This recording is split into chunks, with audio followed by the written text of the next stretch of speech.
This man is walking where he's not allowed. Sensors and cameras spotted him from a mile away. Taking off. And now, a quiet robot helicopter called Ghost is going out for a closer look. In the future, what you're seeing demonstrated here may be how the U.S. watches its military bases, airports, and borders. And today, in this Southern California valley, we're seeing for the first time how the system will intercept not just humans, but drones. The target today is an off-the-shelf drone. We knock other drones out of the sky and simulate kind of a threat drone showing up to some sort of facility. A facility like an airport, for example. So our interceptor is able to go well over 90 to 100 miles an hour. You can hear the power of it. So let's engage now. Smashes the drone. It's basically like being hit by a bowling ball. That was intense. It's helpless against these high-powered autonomous interceptors. As you can see, we smashed it hard enough that it broke a prop. And the battery's And gone. the battery actually flew out. All right, so this thing is destroyed. This thing doesn't look damaged at all. Yeah, so we've designed this to be incredibly rugged. Anduril, the company that makes these systems, depends on pattern-recognizing artificial intelligence to do what human eyes and reflexes cannot. These towers can spot me, and this drone can follow me just based on the simple patterns by which Homo sapiens walk around on two legs, all without any humans involved. First of all, it's really weird, to be followed around this way. That feels really creepy.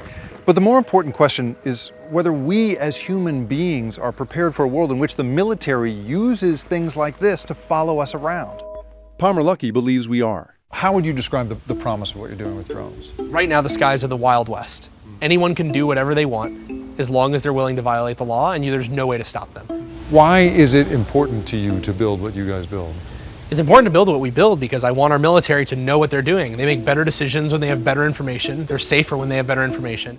Luckey created Anduril, he says, because he was tired of seeing the American government deprived of technologies the private sector takes for granted. Like most Americans, I thought that we had secret labs full of the incredible technology that was decades ahead of anything that was on the commercial marketplace. And I immediately learned that that was almost entirely false. Luckey's company builds and sells what it believes the government and its military want, but cannot build for itself. As with many military contractors, Anduril and the government keep details of its contracts secret. But Anduril will say it has contracts with roughly a dozen branches of the Department of Defense, the Department of Homeland Security, and even the UK Royal Marines. Most recently, the company won a $13.5 million project with the US Marine Corps, the largest of its publicly revealed contracts. We went inside its new 155,000 square foot headquarters in Irvine, California. You treat this helicopter less like a remote-controlled airplane and more like a real helicopter with a real person. You give it tasks. You say, go to this building and let me know when the truck parked there leaves. Palmer Luckey is an unusual figure in tech. I'm a pro-freedom, little L libertarian, big R Republican. It's funny to hear you say libertarian, because I think of that as, generally speaking, someone who wants nothing to do with the government. I'm a big fan of small government, but I do believe that national security is undoubtedly one of the responsibilities of the state. He says he considers his company a refuge from popular anti-military and anti-government sentiments at other tech companies. Silicon Valley is kind of like far left plus. It's not just that it's politically left, it's left plus a bunch of other ideas that are not even really popular with most Democrats in the country. In Silicon Valley, a lot of people are either anti-military or at least maybe they support the military in an abstract sense, but they don't want to work on it. I don't think that actually represents most of America. I think the vast majority of America is very supportive of the military.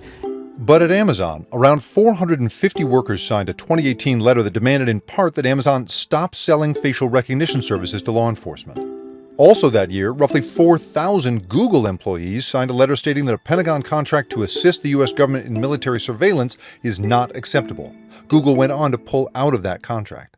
Meredith Whitaker organized Google workers against the company's contracts with the Pentagon and Immigration and Customs Enforcement, and then co-founded an AI Ethics Institute. These are the people who are extremely close to the specifics of these technologies, who know full well how brittle these systems can be, how inaccurate they can be. I think it is concerning that we are seeing an ever closer relationship between the world's most powerful military and the tech industry. Luckey says that for the U.S. to dictate any ethics to the world, it has to give its agencies the best technology first. What's to keep them from switching purposes? How do you control what it's used for? I mean, I think that some of this technology is kind of hard to repurpose. We track people that are moving through unauthorized areas, but we're not doing facial recognition. And is there something inherent in how you build the technology that would prevent a government client from combining their existing facial recognition system with something like you showed us today? I mean, there's nothing that you could do to stop people from combining things. But I also, I'm not that concerned because I think the United States does have a really good reflex on these types of things. The president's insistence on a border wall, combined with Luckey's connections to the administration, have helped create an opportunity for Anduril's founder to build a digital barrier that detects people trying to cross.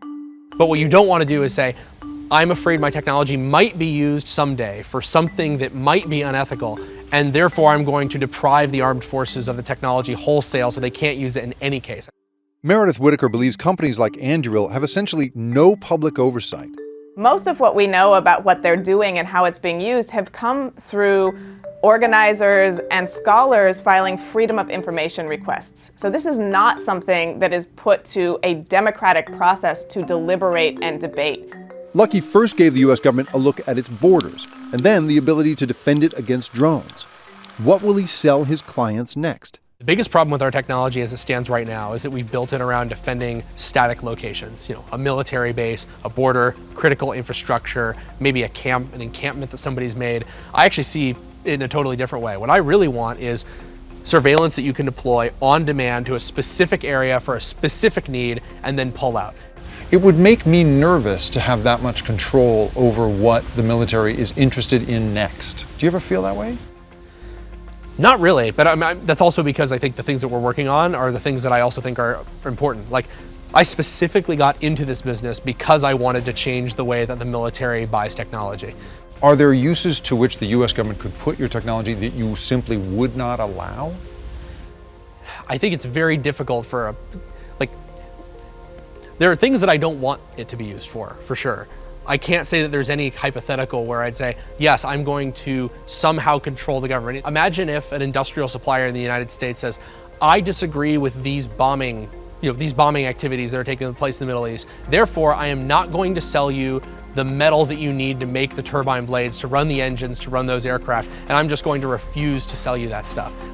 While the rest of the tech world debates the ethics of what it makes, Luckey has decided to go ahead and launch. Hey NBC News fans, thanks for checking out our YouTube channel. Subscribe by clicking on that button down here and click on any of the videos over here to watch the latest interviews, show highlights, and digital exclusives. Thanks for watching.